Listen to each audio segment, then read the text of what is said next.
Joe Biden had an interview on the Breakfast Club this morning, and I want you to take a look at the last minute or so of it. Well, thanks so much. That's really our time. I apologize. You can't do that to black media.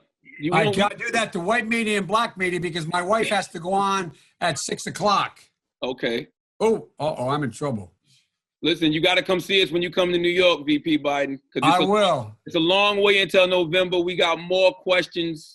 You got more questions, but I tell you, if you have a problem figuring out whether you're for me or Trump, then you ain't black. It don't have nothing to do with Trump. It has to do with the fact I want something for my community. Okay, so that has generated a lot of conversation online. Obviously. That is Brett. That was me earlier this morning watching the interview thinking, no, Joe. No, stop all of it. Just stop everything. Stop. I know. Put up the Clyburn signal. Yeah, so I know that I criticized him many times on the show and in writing for not doing interviews. I want to take back all of those criticisms. I mean, Please don't do any more interviews. Yeah. He's had some fine interviews, and then he's had interviews where he yelled at Charlamagne, "If you can't decide between me, you aren't black." That's stupid. That was a stupid way to say it, John. He didn't yell at Charlamagne. Mm-hmm. He didn't. He just he absolutely thought this was he was too comfortable. Mm-hmm. And I mean, look, I get that he was joking. The hubris of the moment. Yeah, it's hubris. It's thinking this is that you can make this joke when you can't. I totally still can remember in the way it sounded for a kid. There was a kid in our middle school who was best friends with a black kid and thought he could say the N-word, and I still think about it to this day, and it makes me feel sick. Yeah. And you just can't do that, and Joe didn't say anything remotely close to that, but still it was that sense of entitlement. Yes. That he did not need to exercise the way he did. Exactly. Yeah, and it seems consistent, a sort of generalized entitlement or complacency, but also a specific entitlement and complacency in that area.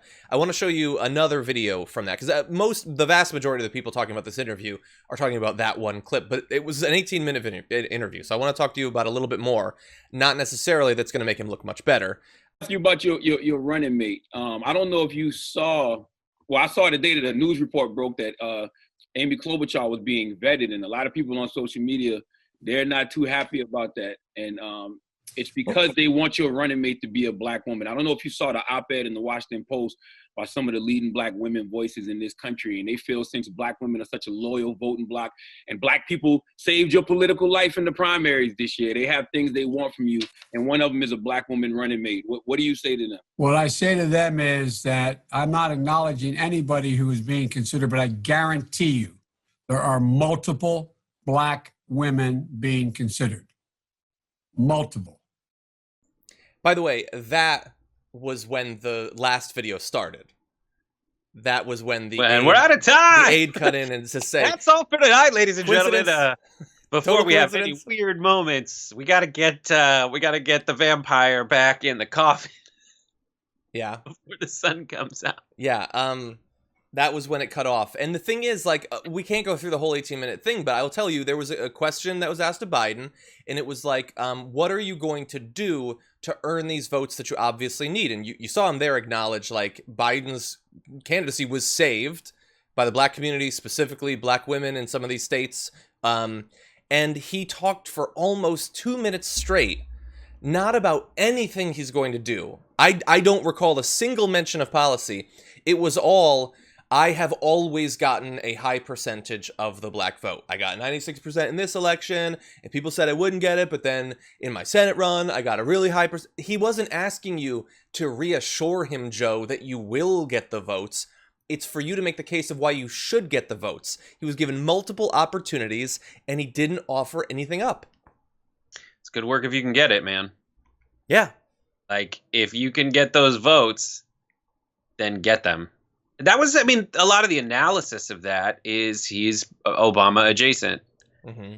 And Clyburn was like, no, he's the real deal. I really am. Prominent South Carolina black politician came out in the last few moments of the primaries when it was most crucial for Biden to turn the tide in the South Carolina primary, and Clyburn delivered him, and then the Democratic Party delivered every other moderate in the universe. That was the time the tides turned, and he got the votes. And a lot of the reason, it seems, from the analysis I've read and from talking to various people, is that it's just I just want it to get somewhat back to the way it was before, because this is impossible. Yeah. And the time when Obama was the president was better for me than the time that is now. And a lot of people, when they're analyzing how they want the world to be from a political perspective, like, they're busy. They have a lot of stuff going on, and they read the news that they see. And you and I read a million different kinds of news, and for us, you're making a policy-based argument, and it seems like you got to make it better. Whether that is finding a way around the corporate media slant, or making a different argument to get through to more people, or making this argument for a longer period of time to push the discourse the direction it has been going. Right now, you got the polling on Medicare for all. You got the polling on free college. You got the polling on all the progressive the progressive platform policy initiatives. Now you need to connect that to votes. That's the challenge. That's the thing we got to do better, and we got to solve that puzzle. I agree. It's going to be a large portion of what we talk about going forward is trying to figure that out. Right now, I am trying to appeal to Biden for his own sake. Like, maybe you've even seen good internal reasons to believe that you can just skate by. I would say, how about just in case?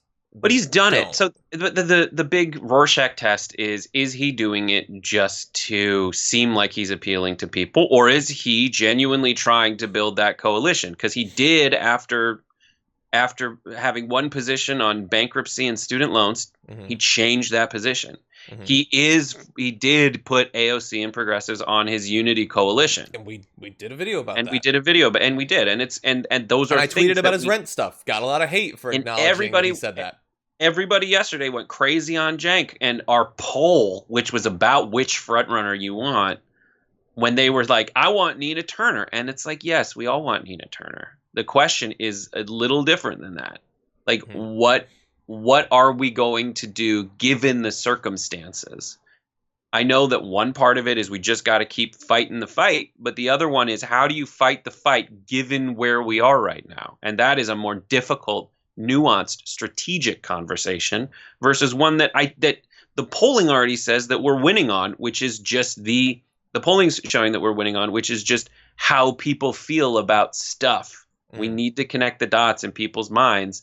And unfortunately, you got to run through corporate media, which is trying to preserve their ad sales people's revenue streams. Yeah.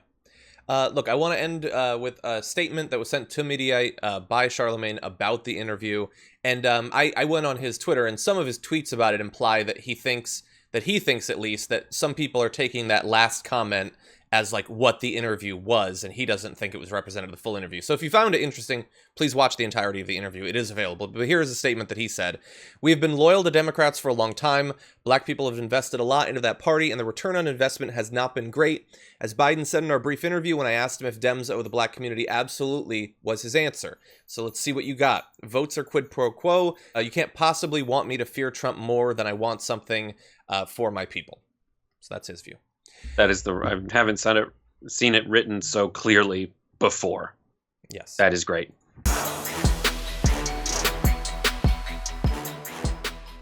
Check out the Damage Report podcast each day, wherever you get your podcasts, whether Pocket Casts or Stitcher or iTunes.